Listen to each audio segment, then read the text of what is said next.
నమస్కారం జ్ఞాన అన్వేషకులారా ఈనాటి మన ఈ లోతైన విశ్లేషణకు స్వాగతం.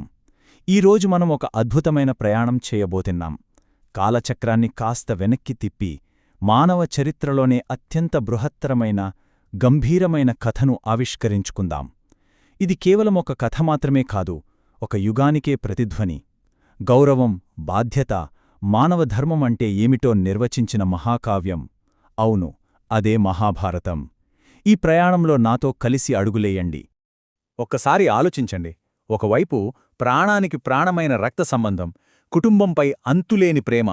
మరోవైపు సత్యం, ధర్మం, సరైనదే చెయ్యాలనే విధి. ఈ రెండింటి మధ్య ఒక భయంకరమైన సంఘర్షణ వస్తే ఏమవుతుంది? మనిషి ఏం చేయాలి? ఈ శాశ్వతమైన, అత్యంత లోతైన తాత్విక ప్రశ్న చుట్టే ఈ ఇతిహాసం మొత్తం అల్లుకునుంది. వినడానికి చాలా ఆసక్తికరంగా ఉంది కదూ? సరే, ఇక ఈ ఇతిహాసం ఏ స్థాయిలో ఉంటుందో, ప్రపంచంలోనే అతి పొడవైన పద్యకావ్యంగా ఇది ఎలా నిలిచిందో ఒక్కసారి చూద్దాం. ముందుగా ఈ సంఖ్య చూడండి, 1,00,000. ఈ అద్భుతమైన జ్ఞానసాగరం పరిమాణం అర్థం చేసుకోవడం చాలా ముఖ్యం. ఇది మామూలు రచన కాదు, మన ఊహక్కూడా అందని ఒక అక్షర విశ్వమని చెప్పాలి.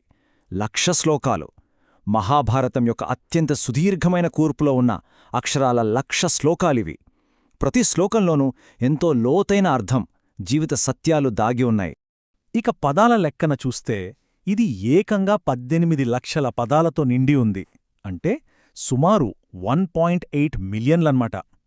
ఇది ఎంత పెద్దదంటే గ్రీకు మహాకావ్యాలైన ఇలియాడ్, ఒడిస్సీ రెండింటినీ కలిపినా దానికంటే ఇది 10 రెట్లు పెద్దది.